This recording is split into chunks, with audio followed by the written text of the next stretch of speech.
Just real quick, did a proper introduction for Dr. George yesterday, but want to remind those students who will be having lunch with Dr. George, you will go through the Great Hall, get your meal like normal.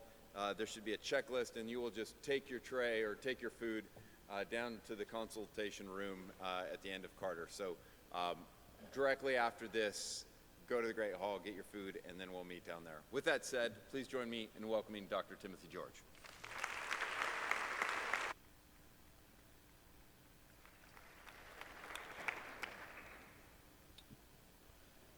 Good morning, everybody.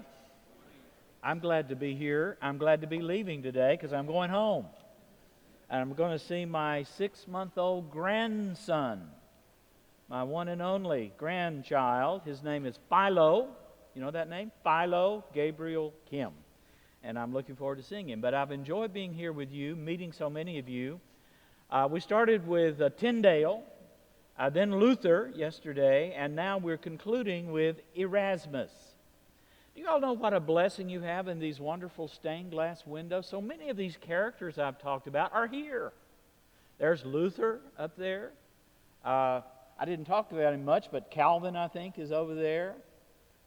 Tyndale, I believe, is up there, that right corner of that top window. I think that's Tyndale.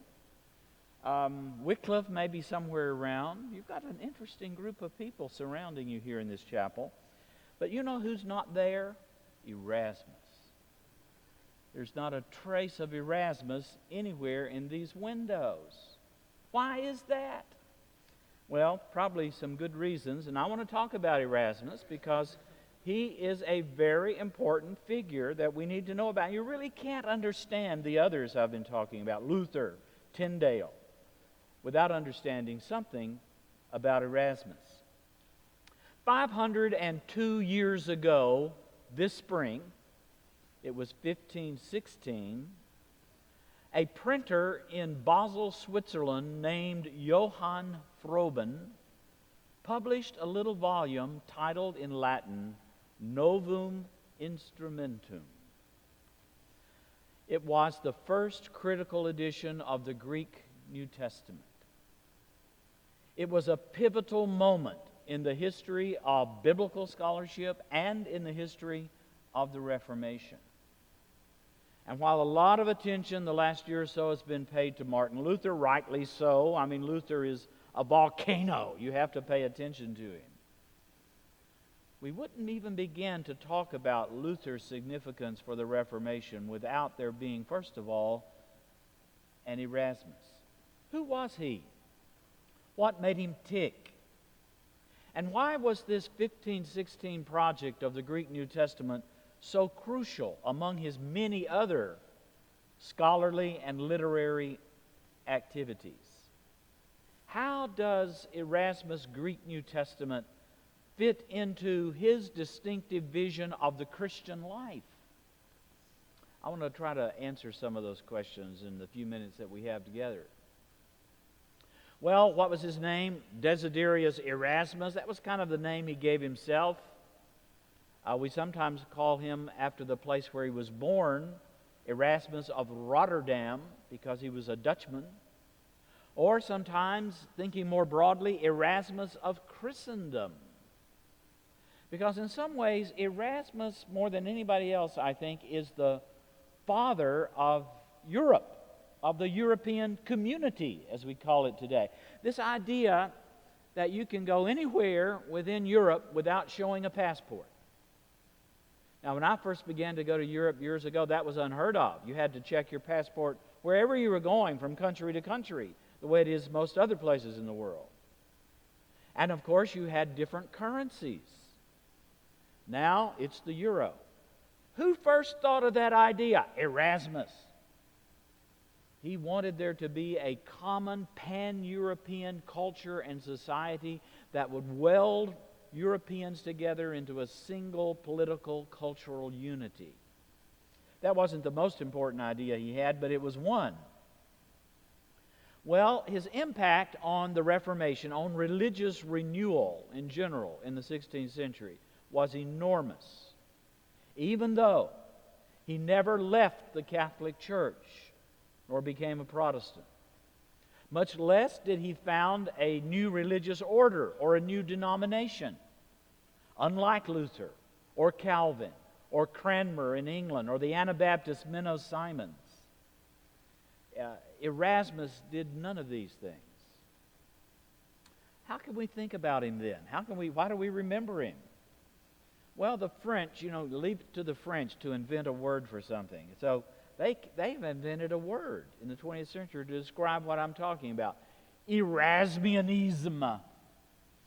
Erasmianism in French refers to a kind of cultural and spiritual force, a distinctive ethos or spirit generated by the life and work of Desiderius Erasmus. More a mood than a movement.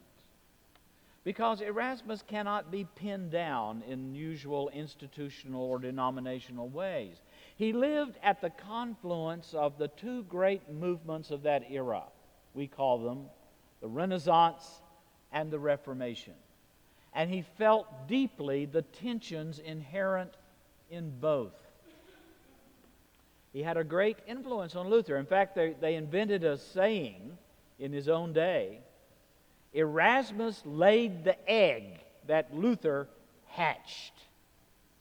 Now, that was meant as a kind of cutting jibe against, but there's a lot of truth in it.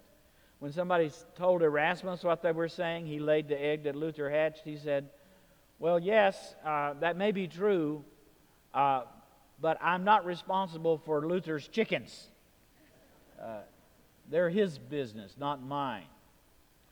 What did Erasmus look like? If he were here today instead of me, what would he look like? Well, according to his biographer, a man named Beatus Renanus, Erasmus had a fair complexion, light blonde hair, bluish-gray eyes, and a pleasant expression. He was winsome, reticent, a bit shy, understated in his appearance, brilliant in conversation. He had arched eyebrows, a wry smile, and was always ready with a joke, a good story, to liven the repartee. Early in his life, he had lived in a monastery. I'll say a word about that in a minute, but that had left him with a delicate constitution, which was made worse when he went to the University of Paris to study, where he had to eat the horrible cafeteria food. Not like yours, let me say. I've had good food here at Covenant, but back in Paris in those days it was terrible. Rotten eggs, salt herring, which gave him nausea.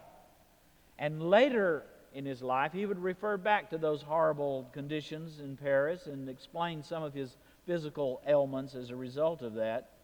Well, as he got older and more famous and richer, he didn't have to put up with that anymore. And nothing could please Erasmus more than a cozy dinner by a warm fire with good friends and a flask of well-aged imported wine. Imported from Crete, that was his favorite kind. Well, let's back up a couple of years from 1516, when his Greek New Testament came out in Basel, to 1514. And we find Erasmus in this year on the move. He's been living in England for a while. Remember I said how he was all over Europe all the time, it seems. He was in England. But now he's on his way to Basel. In fact, he's going to Basel to put in place the plans for publishing that Greek New Testament. Erasmus was always on the move, though. He was a migratory scholar.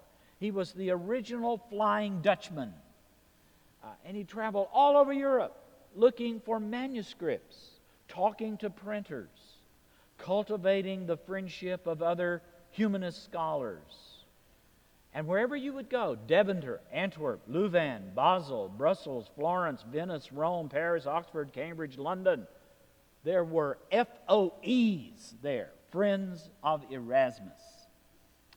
He once said, if Ulysses was the wisest man in Greece because he visited so many cities, my horse is the wisest in Europe because he's been to so many universities. Well, one of those universities was Cambridge. That's where he had been staying in England. When you go to Cambridge today, you can visit Queen's College. That's where Erasmus lived during those years. And they will show you a room. It's called the Erasmus Room, where they say, by tradition, Erasmus lived and where he was actually working on some of the scholarship that would end up in his 1516 Greek New Testament. But he didn't like Cambridge. The food was bad. The Cambridgeshire beer was undrinkable. And the wine he had ordered from Crete had been pilfered and spilled before it could be delivered to him. He was not a happy camper. But those years were very productive, and he worked furiously on both the Greek New Testament and another major project that he had under work at the same time. And that was a critical edition of the letters of St. Jerome. Now, who was St. Jerome? He was a great scholar in the early church who had translated the Bible into Latin, the Vulgate edition of the Bible. He was one of Erasmus's heroes. In fact, in some ways, I think Erasmus saw himself as St. Jerome come back to life again in the 16th century. But now, in the summer of 1514, he is once again on the road, traveling, or rather on the river, traveling through the Rhine Valley from England to Basel. He's a hero. Everywhere he stops along the way, people know his name. They stop and they entertain him and they want to give him a great reception, and he's kind of a celebrity. In some ways, you could say Erasmus was the first European celebrity. Wherever he went, people knew his name. They knew something about him. They wanted to spend time with him. If he were alive today, he would no doubt be interviewed on The View. I don't know what they would say, but he was so famous they would want to have him on their show. You know what? Erasmus knew this. He knew how famous he was. He once said, "It is I, as cannot be denied, who have aroused the study of languages and good letters, bone litterae, good letters. I have brought academic theology, too much subjected to sophistic contrivances, back to the sources of the holy books and the study of the ancient orthodox authors.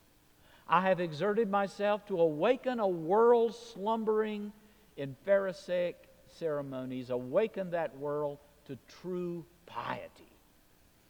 Well, among the many virtues of Erasmus, and there were many, humility perhaps was not the greatest. Well, in April of 1517, think about that year, April of 1517, 6 months, almost exactly, before Luther would post his 95 Theses on the Castle Church door at Wittenberg, setting off the alarms of the Reformation, Erasmus wrote a letter to the Pope. Now, he knew the Pope. He knew the Pope before he was the Pope. He was one of the great Medici figures of that period in Italy, wealthy, cultured, influential. As Pope, he took the name Leo X. And Erasmus had known him, and he wrote to Leo X a letter, and he said, "If ever there was a golden age, then there is good hope that ours will be one."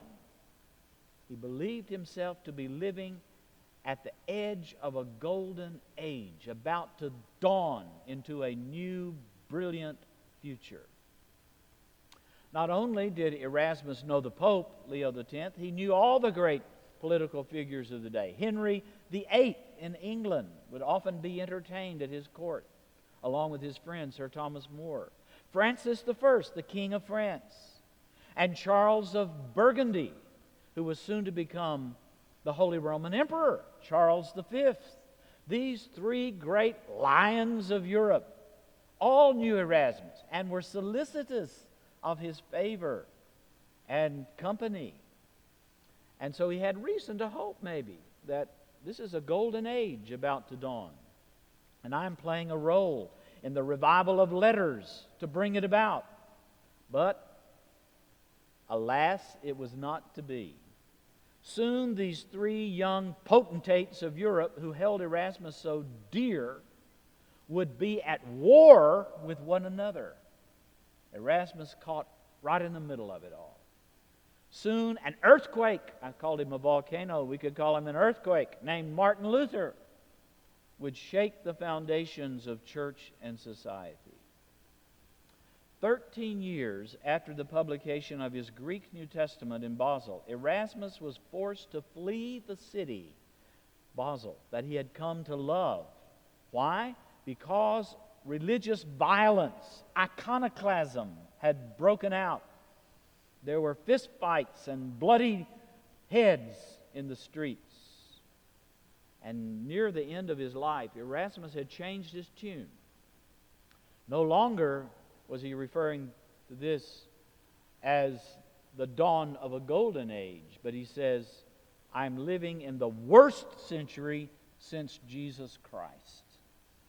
Now, from the perspective of 500 years later, we might argue with him about which is the worst century since Jesus Christ. But Erasmus had turned to be almost bitter in his assessment of the world all around him. Now, if I had a title for this talk, it would be The Glory, the Grandeur, and the Failure of Erasmus. There is something glorious and grand about Erasmus and about his project to revive the ancient languages, to bring out the New Testament in its pristine purity in the Greek, to promote its reading throughout Europe. He did all of that, and there's something wonderful and grand about it. But at the same time, there is a failure about Erasmus because his ideas were not able to reshape the world in which he lived. And he became, as he grew older, more bitter at all of this. Now, I think this is partly explained by his biography. Now, I'm not much of one who tries to psycho-historicize creatures from the past. I mean, it's hard enough to do that with people living right there on your couch. You go back 500 years, we just don't have the evidence. It's a risky. But if you were to try to psycho-historicize Erasmus, what would you come up with? Well, you would discover that there was a cloud over his life. From really the time he was born. Because he was born an illegitimate son of a Dutch priest. Now, that's an issue today when it happens, but nothing like it was back then. First of all, priests, whether they were Dutch or French or English, should not be having kids, right? They're celibate. But this priest had kind of forgotten his vows of celibacy and had a son, Erasmus. Actually, had a couple of sons. Erasmus had a brother named Peter. And both of these were illegitimate children of this Dutch priest. And this created a cloud over his life. What it meant, in effect, that he could never go home. He had no home. He had no family that would embrace him and welcome him back. And in order to cover up this scandal, that's what it was in those days, he lied about the year of his birth. He backdated the year of his birth from 1469 back to 1466 so that the records would not show his illegitimacy. Not only that, in his early years, he was faced with the reality of death in an amazing way. Within the space of a few months, both of his parents were swept away in the plague, the bubonic plague, that still in the 16th century was active in Europe. He was 13 years old when that happened. You know how important 13 years is in a person's life. It's a turning point, the beginning of adolescence. This is when Erasmus lost both his mother and his father. And he also lost, in that same episode of the plague, 20 of his fellow students. Can you imagine a 13-year-old standing at the grave of 20 of his fellow students who had been carried away in the plague? I think this partly explains the timidity of Erasmus. There is a weakness of spirit about him. There is a faint-heartedness about him that he carries with him all the rest of his life. But now he did enter the monastery. He entered the monastery because he was told to. He was a boy. His parents were dead. He had to live somewhere. And so the monks took him in. He never liked the monastery, even though he became a monk of sorts. The one thing about the monastery he did like was the library. They had a great library. Monasteries often do. And he would sneak away when he should have been working in the fields or saying his prayers like monks ought to do. He would sneak away from his monastic duties and go and read books in the library. Well, on one occasion, he took one of those books from the shelf, one of the books he should not have taken from the shelf, and sneaked it out of the library and took it back to his room, to his little cubicle where his bed was, and was reading it under the covers at night. He was discovered doing that. What book was it? St. Augustine's Confessions. But one of the figures who would influence Erasmus throughout his life was Augustine. Somebody said Luther entered the monastery in order to save his soul by good works. Erasmus entered the monastery in order to enlighten his mind by good books. Especially Erasmus, love of Augustine, of Origen, that was another great early church father he loved. Jerome, I've already mentioned him. He would read all of these great figures, and it shaped his life. Now, because I just have a few minutes left, I want to mention a couple of figures. I'm just going to mention their names. You're going to have to go read about them on yourself. But they had a great influence on Erasmus, and they're worthy of your attention. One of them was John Collett. He was from England. And he was lecturing on Paul's letters at Oxford when Erasmus showed up as a visitor in his class. And Collett became a kind of mentor, in a way, to Erasmus. It was Collett who said to Erasmus, "You don't need to waste so much time dealing only with the great classical figures of antiquity. You need to focus on the Bible. You need to focus on the Scriptures." And so he became a great advocate of what Erasmus would call the philosophy of Christ, Philosophia Christi, based on a close reading of the Bible, a program of educational and moral reform aimed both at the individual but also at society, and based on the recovery of classical letters, especially Greek and Latin. Now, Erasmus knew a little bit of Hebrew, not very much. He was not a great Hebraist. He was a great Greek scholar, and of course a wonderful Latin scholar. And this is where he said we can find wisdom in order to shape our personal life and also the life of the world around us. He says it's not just external things. Don't tell me, he says, that you go to church all the time and prostrate yourself before the images of the saints and you burn candles and you say a number of prayers. God has no need of this, Erasmus says. Paul defines love as to edify one's neighbor, to lead all to become members of the same body, to consider all one in Christ, and to rejoice concerning a brother's good fortune in the Lord, just as concerning your own, to heal his hurt as well as your own. That was his aim. That was his effort. And so Collett had a great influence on him. Lorenzo Valla, he had long been dead by the time Erasmus was publishing this stuff, but he was a great scholar who taught people how to read ancient texts, how to compare various wordings and readings in the manuscripts. Erasmus learned that lesson, and it really shaped and changed his life more than anything else.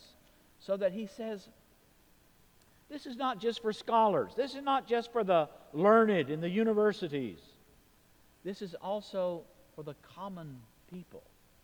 They should have the Scriptures in their own hands and read them with their own eyes. The third person I wanted to mention was Petrarch. He was another great figure of the Renaissance, long dead. But Petrarch is the one who says, when we study the past, we have to realize the difference between the past and now. And we have to understand that we go on a journey, in a way, to learn a different language, to imbibe a different culture when we study the past.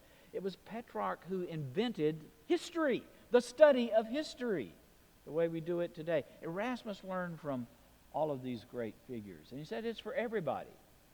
I would even that the lowliest women read the Gospels. This is a time when women were not educated. That was a great advance. Luther, he established schools for boys and girls in Germany. He was a great Erasmian when he did that, because Erasmus said women also, as well as men, should be able to take the Bible and read the Gospels and read the Pauline letters. Indeed, he says, I would that they were translated into all languages so that they could be read and understood not only by Scots and Irish. Why did he mention those people? The Scots. He's not talking about you people here at Covenant. He's talking about the people who lived in Scotland and Ireland, because these were at the extremities of Europe. You couldn't go any further than Ireland. You'd be out in the middle of the Atlantic Ocean. And Scotland, the North Pole, the very extreme places. They should be able to read the Bible. And also by the Turks and the Saracens. The Turks were, of course, the Muslims, who were a fierce fighting force in the 16th century, but had a great civilization in the East. What about them? They, too, should be able to read the Scriptures. Would that, as a result, the farmer would sing of them at the plow, the weaver hum some parts of them to the movement of his shuttle, the traveler lighten the weariness of his journey with stories from the Scriptures. Well, I said there was a failure about Erasmus. It comes in his conflict with Martin Luther. Early on, Erasmus said good things about Luther. He applauded a lot of the stuff Luther was saying in protest against medieval Catholicism, because he had made the same protest before Luther. But then, as he came to understand more clearly the core of Luther's theology, especially his understanding of the sovereignty of divine grace, the doctrine of predestination, he came to disagree strongly with Luther. And they had a great exchange, 1524 and 25. Erasmus started the fight. He wrote a book called On the Freedom of the Will. Luther responded with a huge tort on the bondage of the will. And after that great clash over the doctrine of election and predestination, those two great protagonists of the 16th century never wrote or spoke to one another again. And to some extent, after that divide, Reformation on the one hand and humanism on the other, Luther and Erasmus went their separate ways. Well, the failure of Erasmus is reflected in his growing lack of optimism, the gloom that settles over his life, the worst century since Jesus Christ. From Basel, he died in Basel in 1536. By the way, at the same time, another young scholar had just come to Basel and published his first theological work. His name was John Calvin, 1536, same city, Basel. But in that year, he wrote to Willibald Pirkheimer, a friend, Erasmus' friend, and he said this: peace is perishing, love and faith and learning and morality and civilized behavior, what is left? And so he ends his life in gloom. He ends his life recognizing that there's very little left of the dream that I once had. But the Erasmian moment, if we can call it that, outlived Erasmus, because both Martin Luther and William Tyndale, the other two reformers I've talked about in this lecture series, both of them had at their side copies of the Greek New Testament, Erasmus Greek New Testament, the second edition from 1519, as they labored to verdeutschen and to English God's Word to the farmers, the plowboys, the prostitutes, everybody, men, women, children, Irish and Scots, Saracens and Turks, to give them the Word of God in a language they could read for themselves. The debate between Erasmus and Luther on the bondage of the will did result in a breaking, a parting of the ways, but the torch had been passed to a new generation of reformers, for whom the Studia Humanitatis, the study of the humanities, and the Theologia Crucis, the theology of the cross that Luther had advanced, would become central in the renewal of the church. And one of those people was that young man who was studying in Basel in 1536, John Calvin. Well, Erasmus died, and he's buried today. You can go and see his grave in the great cathedral of Basel. He's still honored in some ways.